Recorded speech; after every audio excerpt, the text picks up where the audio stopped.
নমস্কার বন্ধুরা, আমার চ্যানেলে আবারও আপনাদের স্বাগত।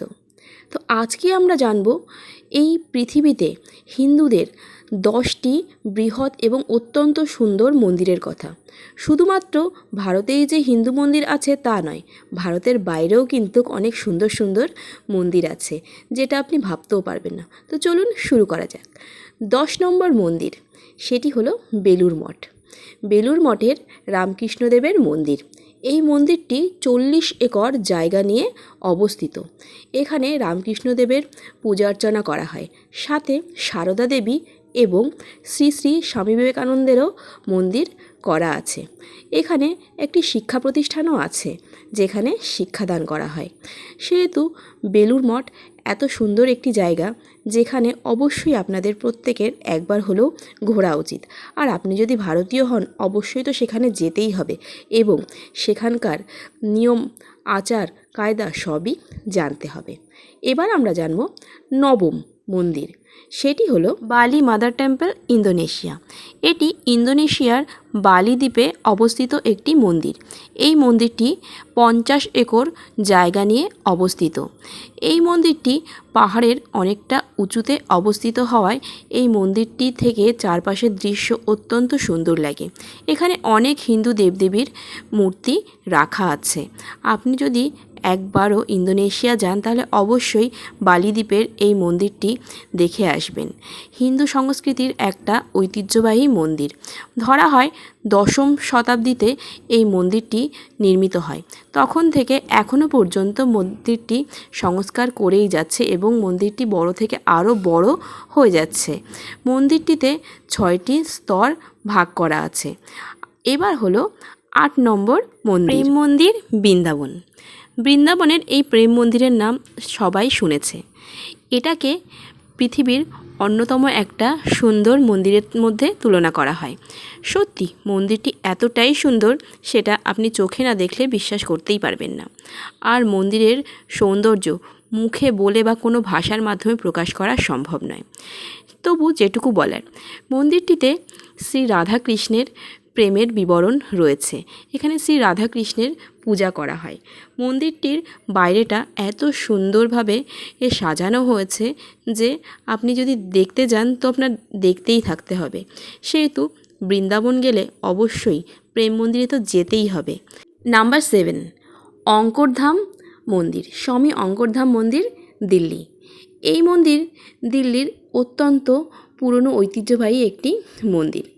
এই মন্দিরের কাজ মাত্র 5 বছরেই শেষ করেছিল।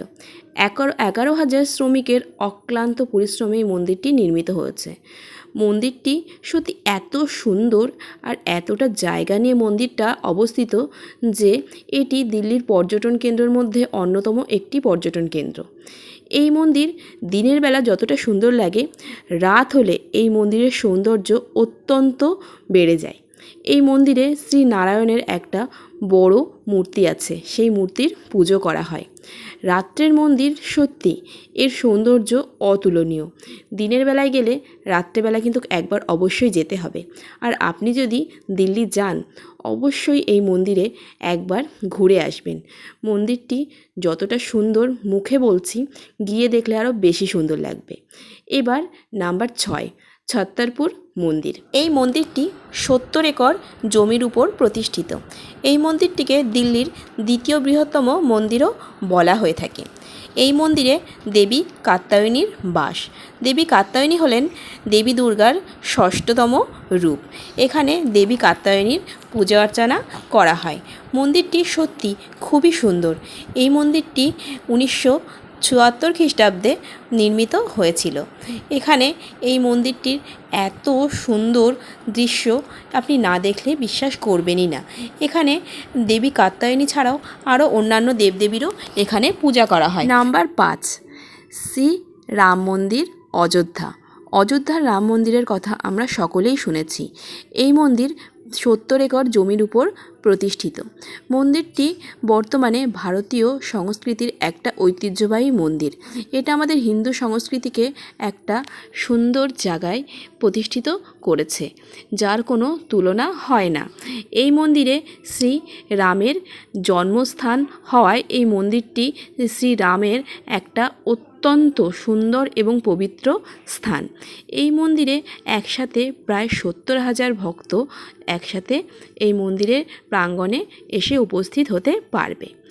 এবার হলো নাম্বার 4, সেটি হলো শ্রী লক্ষ্মীনারায়ণ দেবী মন্দির, সেটা তামিলনাড়ু। এই মন্দিরে শ্রী লক্ষ্মীনারায়ণের একটা সোনার মূর্তি রাখা আছে এবং গর্ভগৃহ পুরোটাই সোনা দিয়ে তৈরি, এবং গর্ভগৃহে যেতে হলে সোনা দিয়ে মোড়া একটা লম্বা পথ অতিক্রম করে আপনাকে এই মন্দিরের গর্ভগৃহে গিয়ে পুজো দিতে হবে। মন্দিরটি সত্যি এতটাই ঐতিহ্যবাহী মন্দির যেটা কোনোভাবে বলে বোঝানো সম্ভব নয়। এবার হলো নাম্বার 3, শ্রী রঙ্গনাথ স্বামী মন্দির। এটি তামিলনাড়ুর তিরুচিরাপল্লীতে অবস্থিত। এই মন্দিরটি অত্যন্ত বৃহৎ একটি মন্দির। প্রায় 155 একর জমির উপর এই মন্দিরটি প্রতিষ্ঠিত। বলা হয় শ্রীরাম নাকি এই মন্দিরটি প্রতিষ্ঠা করে। রাবণকে বধ করার পর রাম বিভীষণকে একটি রঙ্গনাথ মূর্তি উপহার দেয় এবং তারপরেই এই মন্দিরটি প্রতিষ্ঠিত হয়। গর্ভগৃহে শ্রী রঙ্গনাথের একটি স্বয়মান মূর্তি আছে, সেটারই পুজো করা হয়। এবার number 2, the largest Hindu temple of USA, new জার্সির স্বামী অঙ্করধাম মন্দির। এই মন্দির আমাদের দেশের বাইরের একটি হিন্দু মন্দির, যেটা 183 একর জমির উপর প্রতিষ্ঠিত হয়েছে। আমেরিকায় প্রতিষ্ঠিত এই হিন্দু মন্দিরটি ভারতের ঐতিহ্যকে বহন করে। সত্যি এটা বলার বাহুল্যই রাখে না যে এত সুন্দর একটি মন্দির যেটা আমাদের ভারতের ঐতিহ্যকে বহন করছে, সেটা আমেরিকাতে প্রতিষ্ঠিত হয়েছে। এই মন্দিরে নারায়ণের মূর্তিসহ আরও অন্যান্য হিন্দু দেবদেবীর পূজা অর্চনা করা হয়। সত্যি এই মন্দিরটি একবার দেখার প্রয়োজন। নাম্বার 1, এটা হলো অঙ্করওয়াট টেম্পল বা অঙ্করওয়াট মন্দির, যেটা কম্বোডিয়াতে অবস্থিত। কম্বোডিয়ায় অবস্থিত এই মন্দিরটি সবথেকে বড় মন্দির হিসাবে ধরা হয়। তার মানে এটা নয় যে এর থেকে বড় মন্দির নেই, অবশ্যই এর থেকেও অনেক বড় বড় মন্দির আছে। মন্দিরটি 500 একর জমির উপর প্রতিষ্ঠিত। এই মন্দিরটি শুধু ধর্মীয় মন্দির হিসাবে পরিচিত নয়, এটি ভাস্কর্য এবং স্থাপত্যের একটি চমৎকার উদাহরণ আপনি বলতে পারেন। এই মন্দিরটি দেখার জন্য বিভিন্ন দেশ বিদেশ থেকে বহু লোক এই মন্দিরে আসে। আশা করি আজকের উপস্থাপন আপনাদের ভালো লেগেছে। Thank you.